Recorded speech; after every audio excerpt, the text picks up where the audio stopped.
What's up, everyone? Today we're launching a new YouTube channel called Ultra OK Duelist, or UOK Duelist for short. I am your host, James, and this will be my side host here, Damien. I'm Damien. And thanks everyone for watching if you're tuning in, and any new subscribers and or listeners. Thanks for joining us.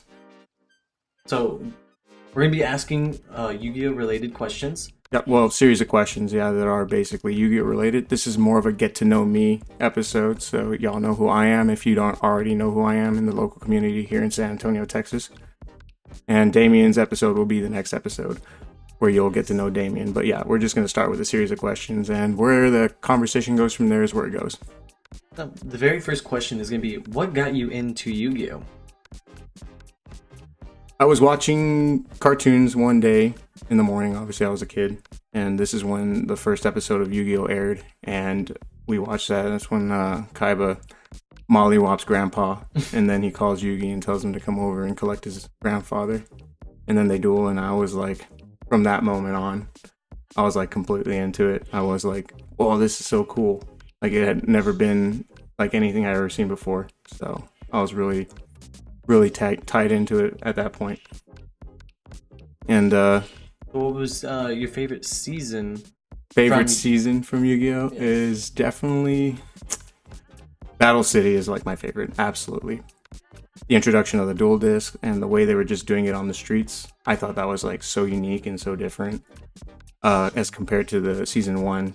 And I just thought that Battle City made more sense, like as a story and the ability to do it within their world frame than Duelist Kingdom. I just didn't see how a bunch of kids could get dropped off on an island and somehow survive and collect little star chips, and Just like to make everything sure was you- just completely fair. It just seems completely out of nowhere. But Maximilian Pegasus is such a funny character, and I really like him a lot. But I really Yugi, do my like, boy. huh? Yugi, my boy. Yeah. But I really do. I do like Kaiba more. Definitely. His when that first episode came out, I didn't know they had structure decks until one day we were walking at Walmart, or it was Walmart or Target, one of those two, and I saw the structure decks. And that summer I had gone and worked with my uncle, so I had some money. So I went and bought both the Kaiba and the Yugi structure deck. We brought them home, and we took them out, and I played with my little brother and my older brother. And I quickly realized that the Kaiba structure deck just had so much better cards in it in comparison to Yugi's deck. So I went back to Target and got 2 more structure decks of Kaiba and brought them back and just started designing the decks around Kaiba. And that's what I've been doing. I had been doing that for a very long time. Like, I just was like ride or die, Blue Eyes White Dragons. Blue Eyes, White Dragon. I really do like Blue Eyes White Dragon. That's my favorite, obviously. Of course. Well, most people know that. It's not obvious to It's anyone not who's new here, but yeah, it is my favorite card in the entire game. Alrighty, well, for the next question is, what kind of decks do you like to play? I definitely like power decks for sure.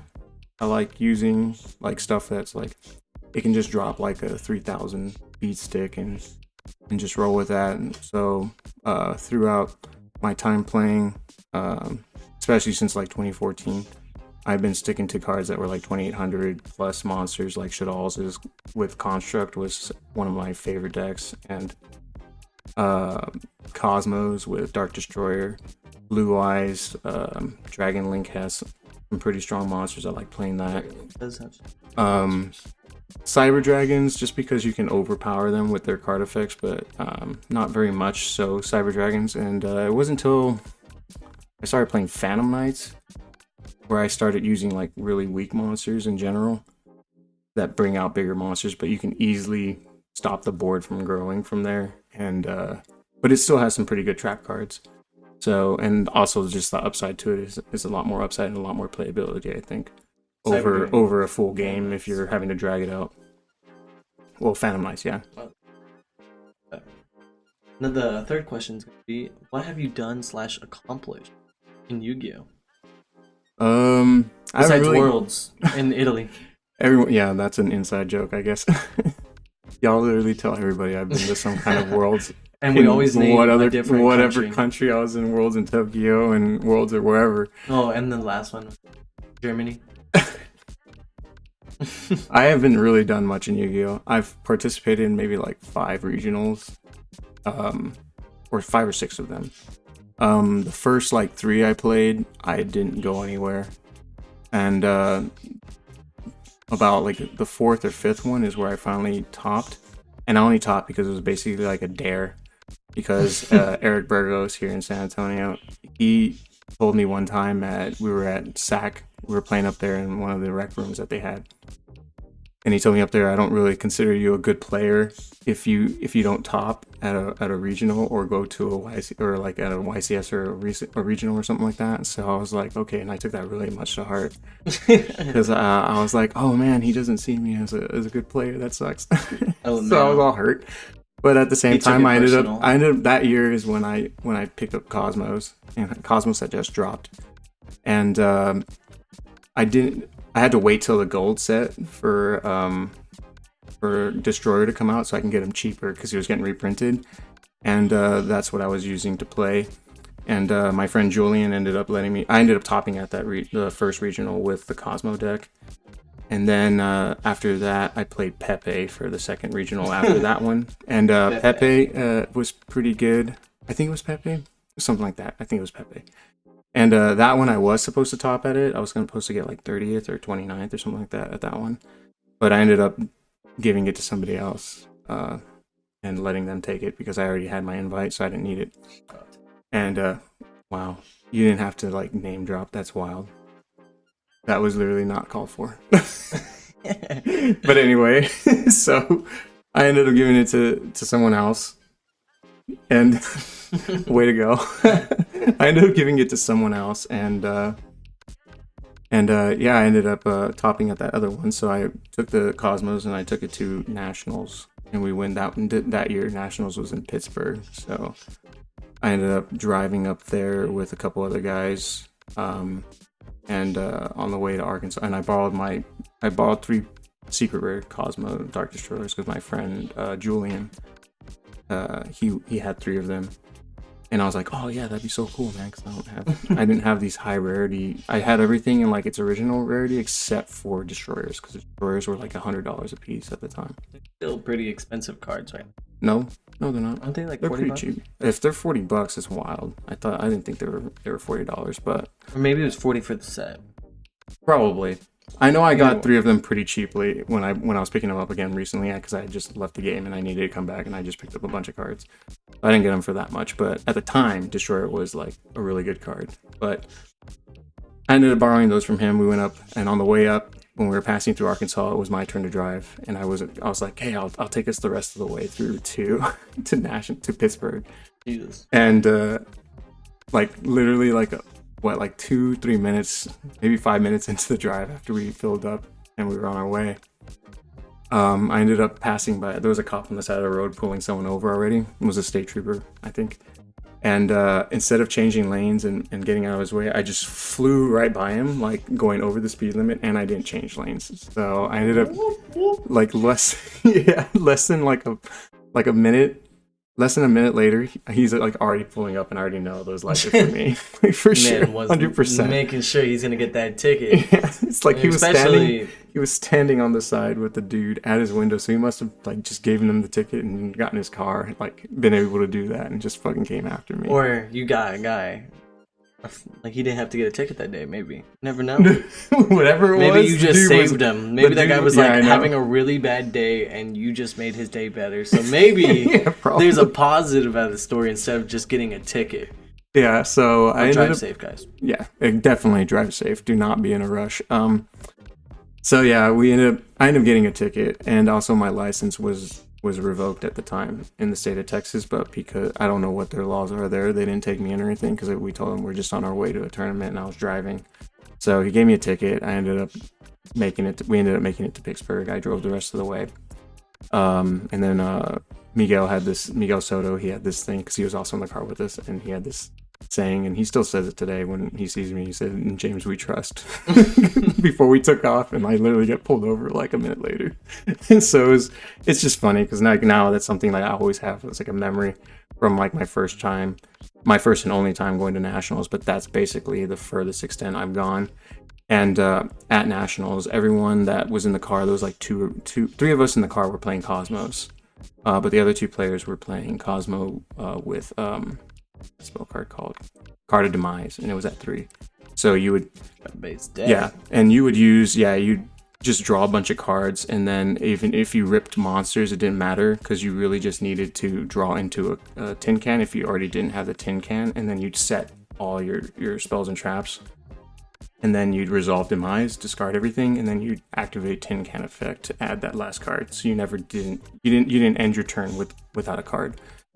So I was like, nah, I don't want to do that. I had the card of Demises, but I was like, I don't think I want to do that because at the regional I didn't do that either, and I did pretty decent considering that Monarchs was just tributing my stuff without targeting. And I was like, if I'm gonna have that same Bring back Monarchs.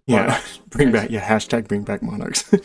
I feel like no, actually, no. I that. absolutely hate Monarchs. I feel like that's some of the decks that people just hate. Like my deck, I just hate the most. It's just a control deck, and for people that like control decks, it's like they like playing Monarchs, but I absolutely hate the playstyle of Monarchs, and I don't ever want to play Monarchs. He's like, no, I'm done with that. So I was like, I'm not going to do Card of Demise because I'm relying on one monster plus the card in my hand, and if I get tributed, I need to be able to build a bigger board and have multiple options. So my theory ended up working out for the most part. I didn't top at Nationals, but I did make it to day 2 where everyone else was kind of already done after like the first 5 or 6 rounds of day 1. So I felt really good that I was able to go that far with the least amount of, that was the year, and that because Eric said that one comment. I actually really did try. Turned it into a full try hard just to get that. Hey, I topped. That was the first time I actually did try, and felt good. But it also took up a lot of time, took up a lot of energy. I think mental energy, and I just didn't really enjoy the game as much because I was just like overly into the game, and I was like everything was like personal and stuff, and which there's nothing wrong with like being competitive or whatever, but having a competitive spirit, amongst your friends and stuff can actually like cause problems and stuff. So I think I was pretty, after that I started being a little bit more aggressive when I was playing, and now I can get aggressive. I think most people think I can get aggressive, but I'm not trying to do that. Like I'm not starting a game like that unless I'm already in a bad mood, which can happen. People have their days where they're just not in a good mood, and you just happen to be the first player I'm playing, and you're in front of me, full on rage, and literally one thing will just is just enough to get me into like rager mode. Like you breathe wrong. Yeah, which basically you because you hang out with me so much, you know exactly what happened, like how that can happen. Just one small thing can completely change the entire day, and we just woke up or something. So true, that is very true. But yeah, that's as far as like where I want to go in Yu-Gi-Oh. I want to grow this channel here. I want to grow this, and I want that to be. I want this to be my main focus. I still want to play the game, but I don't really play very much of the game, which is why I don't really try very hard anymore. Like I could have gone to Houston this weekend, but I wasn't prepared anyway. Honestly, I didn't even know that there was a Houston tournament that was going on or anything. I was not prepared. Besides, when people are like, "Hey, you should go." No. I don't even have a deck, and I should have. If I wanted, I could have been prepared. But I have so much going on. Yeah, no, it was just like I knew it was happening. I just didn't have. I don't feel like I had enough knowledge of what was being played rogue-wise or whatever. I think it's like Labyrinth, Cash, of course. I know Labyrinth, Cash, Sprite. We're gonna see that the one Sprite, deck. Runic. There's like a certain Sprite, the Runic other that's deck that came on. back was or that's out, that's being played again is the Sky Strikers. I just don't think I'm prepared. Sky Strikers are like topping because I heard they lose. They pretty can good. lose, like, but they lose to if you go, you're gonna see Labyrinth. these decks no matter what. I heard You're gonna Labyrinth have like right now. you're gonna have 15 different decks probably. and there's gonna be the rogue section where all the rogue cards are at, and then they're gonna have all the main decks that are gonna be played, and those ones are gonna still be played. Yeah. It's just the way regionals and things like that are. So Usually, you're gonna see a lot of everything. Like the last regional I played in, I saw a Time Lord deck, and that's not something everyone is just prepared for unless your deck is already built to beat almost everything. So I saw Time Lords and I lost. damn. And that was my second loss in, tragic. In that regional. Yeah, the last regional we had here in San Antonio, I think that was that was the one. I think I got 2 losses. Yeah, I know we Or actually, I don't know if I got 2 losses. No, yeah, I did. Because my second person I lost to, the very first guy I lost to, was playing a branded deck, completely mollywopped me. But that man did not even get like top 100. That man was literally like at the bottom of the list. He lost all of his other rounds after that. So the guy that beat you ended up losing all of his rounds. Just and then your the one person I lost to was Alfredo, another person I lost to, and he got top 20, which he only lost 1 too. So that would have been my spot if I would have played a little bit better, but I don't know. I still had to play at least another round just to get there. Yeah. Because that was round 7? Yeah, we played. I think we stayed for most of them. I think we cut out. You did not. I think I cut out at like round 6. James left. We went to. Yeah, we went to. I think we went to eat. Because when we had our like 30-minute break, that's when I was like, oh wow. Yeah, I think by then I knew I wasn't gonna go anywhere. Like there was nothing. Definitely nothing was gonna happen. I was like, I'm definitely done for today. Yeah, but me and Mario and Alfredo, we were holding on strong. And it was really fun. I had a really good time. But we're going to go to the final question. All right. The final question is, how do you think of these most creative decks that you just randomly see and be like, put it in there? Like Cashtira, you just made a deck video on top deck scrubs by Eric, I think? Yeah, it's Eric Burgos has the top deck scrubs. And that day I had topped. I was sharing first place with Brandon, I think that day, and I did a Phantom Knight Cashtira build with like a small, the most Cashtira cards I can put in it with Phantom Knights, and my theory was you can do all the link summoning before you get locked into XYZs when you start using Theosis and Rise Heart, the Cashtira Rise Heart. So I was like, well, if you do all the level, you can just drop a Cashtira monster, activate its effect. It might bait something out, like an Ash or an Imperm, and then you can just normal summon and start going off with your Phantom Knight cards, you know? And so that did really well, and that's where I had never done a deck profile before, and I had always, every time I would top with something, I would ask Eric, and he'd be like, no. Because he was like, what were you playing? And I'll be like, I was playing this. And he's like, I've done a lot of videos of that already. So I got that twice from him. Repeats, in my opinion. Yeah. So the 2 times I asked him to do a top video deck profile for me, he was like, no, because I've already done a lot of videos of that. So it'd be like doing another branded video. So this time I was like, yeah, I have Phantom Knights, but I have it mixed with Cashtira, and it's just kind of weird. But it was good. But I did share first place with Brandon. So I won't say I 100% got first place, but I did get to the last round with undefeated. And how I came up with that, I don't know. I was just thinking of It's not the only deck that he just randomly thought of. There's plenty of other decks that he just made like a 60 card pile up, or even less than a 60 card pile up, and then just it works so well. I don't know why. Sometimes, not all the time, because there is times where he builds some. There's a lot of people that would say it doesn't work all the time. But he does build a lot of interesting decks that just do a lot of work, and they're kind of insane. Yeah, I definitely like playing a format behind.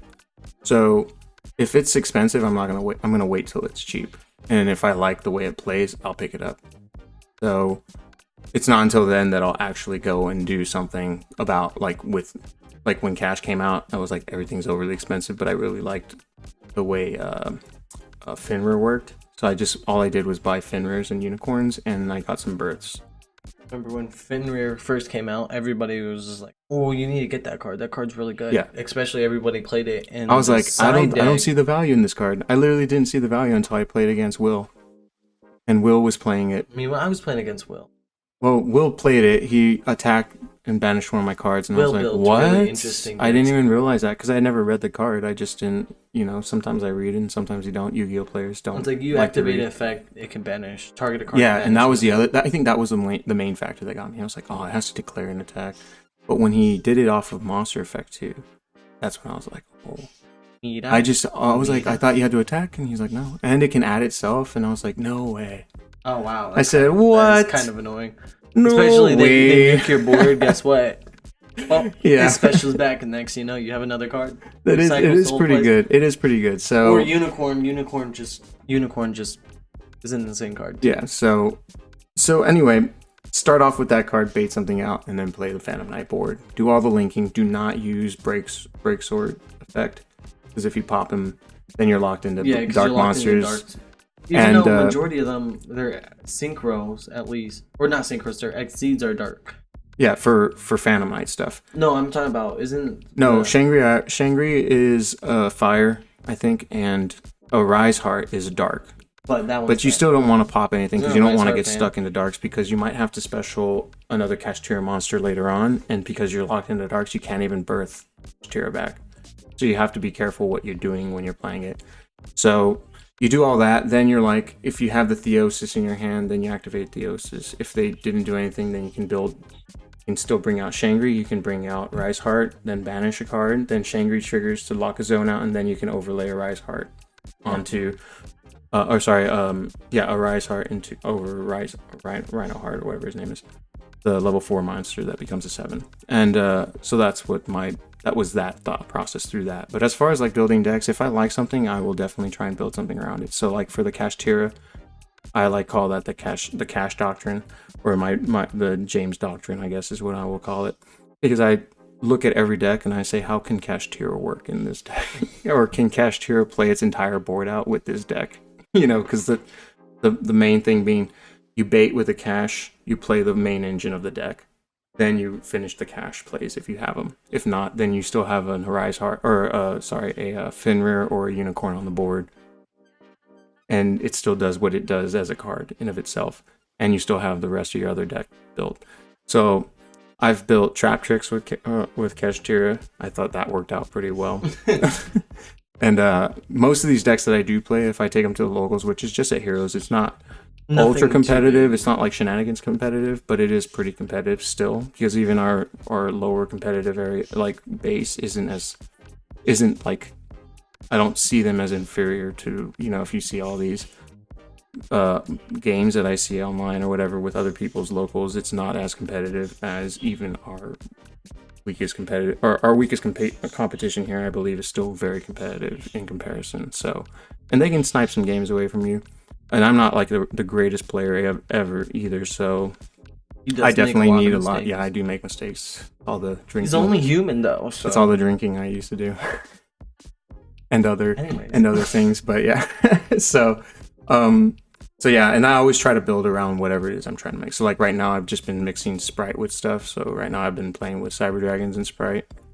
And don't ask me how it works. It's hard to explain. I'm just kidding. You summon Cyber Dragon core, and then you special off the core, and then you just go from there. Because core is literally just level 2. It's just a level 2. So yeah, you just play around a level 2. And if you have machine dupe in your hand, yeah, it's a free ad.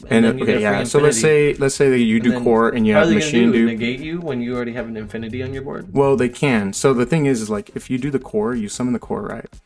If they don't have anything, then you're able to add your spell card. Then at this point, you might as well activate machine duplication, because they're probably still wondering what they're probably holding on to the ash, unless they wasted the ash on the Cyber Dragon. So it depends. They're either going to waste it on the summon, waste that, or they're going to waste it on the. That's where they make the mistake. Yeah, exactly. So they'll waste it on the core, and then I'll machine dupe the. Are you tired? Oh, jeez, man, you've like yawned like 4 times now. Yeah. So anyway, and then you get the 2 Cyber Dragons out, and then you can overlay them into Infinity. Then you can start playing your Sprite plays, and then build the Sprite board. So yeah, it's basically gonna be like whatever it is I feel like trying to mix with a deck. I'll like look at their main what mainly drives it, and then try and build around that or whatever. And then I'll come up with what is considered unique and not net decked, because I don't really like net decking anything. I think most people's variations of decks are pretty similar, especially if they're all playing the same thing. Cash will have maybe a few cards difference, but an Majority entire of the time, cash it's deck not even different. Besides, exactly maybe the same. like hand traps. Yeah, the hand traps will be the variations in hand traps will definitely be a difference, but other than that, the rest of the deck is pretty much the same. Basically, core, everything's the so it can get pretty boring trying to play against somebody who has a Cashier deck with your cash, the same build. It's just who draws better. So I'd rather have an extra layer of, okay, I saw a cash card and he's going to use a hand trap on it because he thinks I'm playing cash, but then I'm going to follow up with all this extra stuff. So, and that's how I basically come up with all this weird shit. It is pretty, very, very, very unique. Yeah, every time. I definitely do enjoy trying to put something together. It's kind of weird. But other than that, It yeah, always works out sometimes. Not all the time, but majority of the time. Hey guys, thanks for watching. We hope you all enjoyed the video. Don't forget to like, share, and subscribe, and don't forget to hit that notification bell for when new videos are uploaded. For all our subscribers, we are going to be giving away this Pot of Greed tankard once we hit 150 subscribers and 300 subscribers. I have 2 of them. They each come with their own individual card here, and this particular tankard here is number 3,408 out of 9,905. I was able to get 3 of these, but I'm only giving away 2, so don't forget to subscribe.